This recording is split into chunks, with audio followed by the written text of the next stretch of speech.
సమస్యతో బాధపడుతున్నారా? ఇప్పుడు లేజర్ చికిత్సతో ట్రీట్మెంట్ రేంజ్ హాస్పిటల్స్ లో శాశ్వత పరిష్కారం. ఇప్పుడే సంప్రదించండి. నమస్తే, వెల్కమ్ టు సుమన్ టీవీ. నేను మీ సాయి.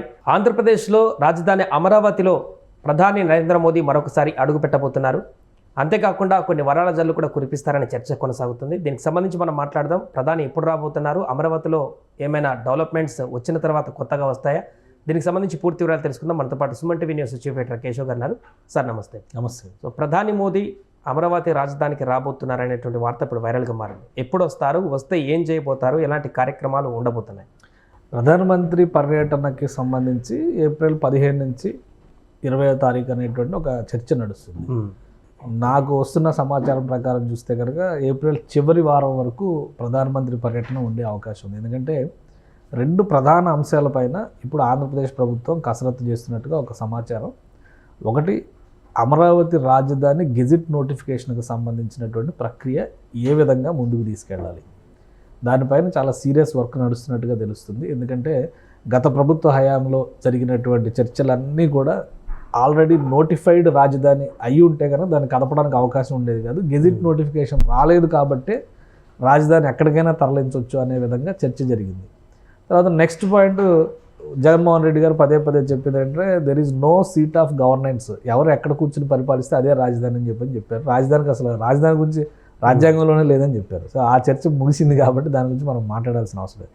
ఇప్పుడు ముఖ్యంగా ఉమ్మడి రాజధాని అనేటువంటి ఒక ప్రతిబంధకం తెగిపోయింది.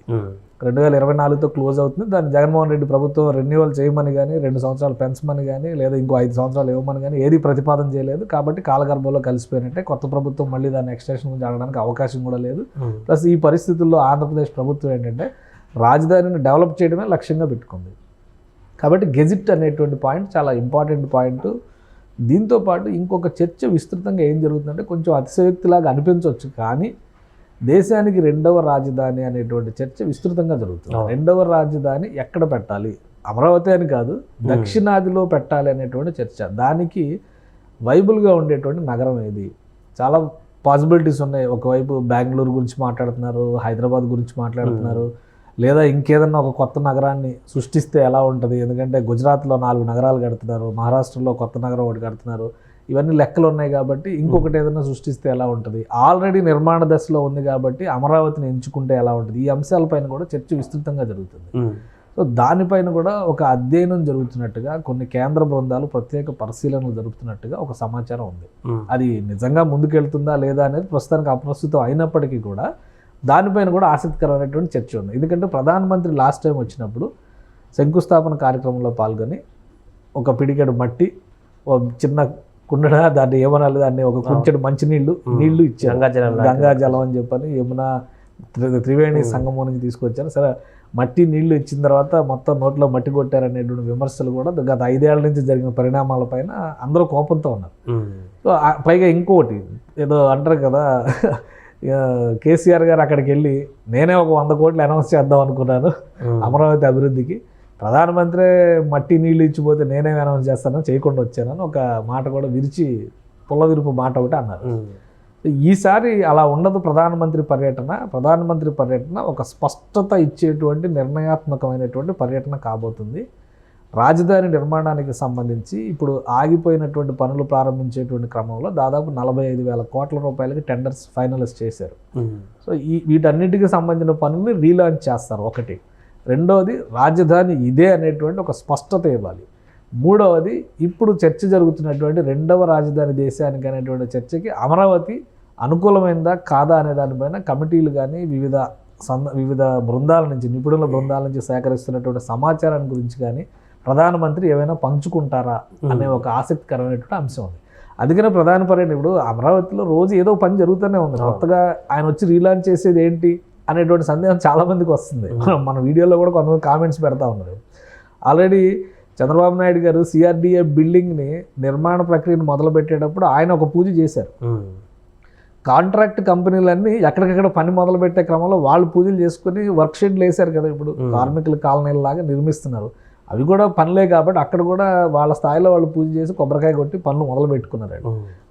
అలానే రోడ్ల నిర్మాణానికి సంబంధించి ఇప్పుడు మెయిన్ రోడ్స్ కనెక్ట్ అయ్యే మొత్తం 38 రోడ్ల నెట్వర్క్ నిర్మిస్తున్నారు అక్కడ. 38 రోడ్లు ఇంటర్ కనెక్టివిటీగా ఉండి అమరావతి రాజధాని అంతర్గత రహదారులుగా ఉంటాయి. రింగ్ రోడ్లు వచ్చిన తర్వాత ఇవి బయటకి కనెక్టివిటీ ఎక్కువ వస్తాయి. సీడ్ యాక్సిస్ రోడ్ లాంటివి, N15 లాంటి రోడ్లు ఇవేంటి నేషనల్ హైవేలు కనెక్ట్ అవుతాయి. సో ఈ వీటన్నిటికి సంబంధించిన పనులు ఏదో ఒక రూపంలో అమరావతిలో జరుగుతూనే ఉన్నాయి. కొత్తగా రీలాంచ్ ఏంటి అనే దానికి సమాధానం అనమాట ఇది.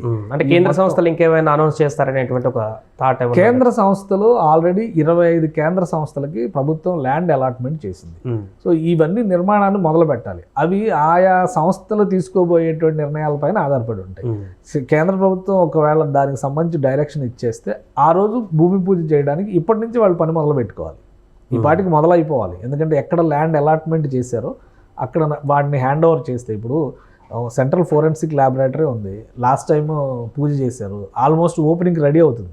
రేపు ఇనాగ్రేట్ చేయబోయేటువంటి భవనాల జాబితాలో అది కూడా ఉండొచ్చు. సిఆర్డిఏ భవనం చాలా వేగంగా పూర్తి చేసే ప్రయత్నాలు జరుగుతున్నాయి. అంటే ఎక్స్టీరియర్ ఎలివేషన్ కనుక కంప్లీట్ అయితే అది కూడా ఇనాగ్రేట్ చేయొచ్చు.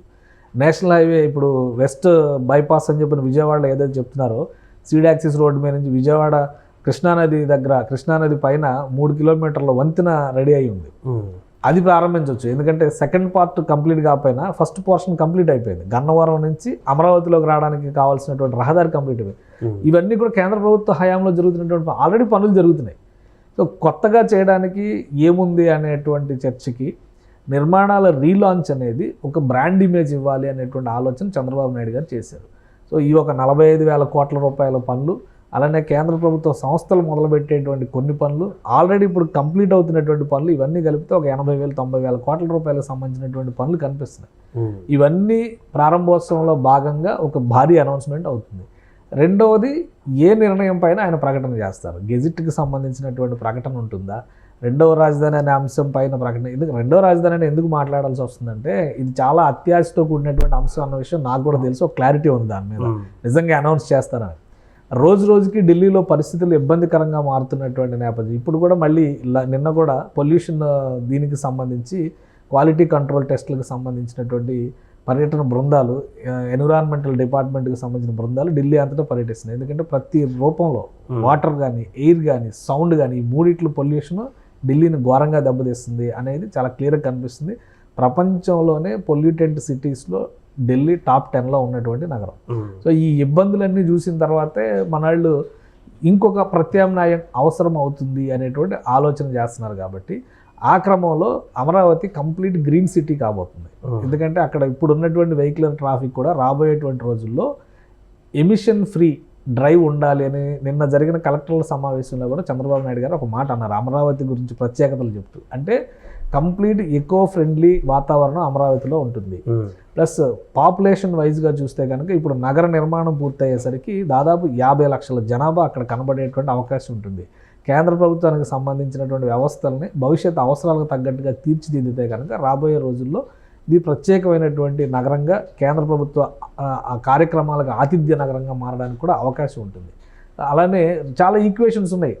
చుట్టుపక్కల చూస్తే మొత్తం వాటర్ సోర్స్ ఉంది, ఎక్కడా కూడా ఇబ్బంది లేదు, ప్రవహించే జీవనది ఉంది, పొల్యూషన్స్కి వెళ్లకుండా. అంటే ఇప్పుడు వరకు నగరాలన్నీ ఏంటంటే, నగరాలు అభివృద్ధి చెందుతున్నాయి పరిశ్రమల ద్వారా అనుకున్నాం, కానీ పరిశ్రమలు అభివృద్ధి జరిగిన తర్వాత జరిగినటువంటి నష్టం అక్కడ అహ్మదాబాద్ ఫేస్ చేసింది, ఇక్కడ మూసీ నది ఒడ్డున హైదరాబాద్ ఫేస్ చేస్తుంది, ఢిల్లీ యమునా తీరంలో ఉన్నది కూడా విషతుల్యమైనటువంటి కాలుష్యం, నీటి కాలుష్యానికి కారణం అదే.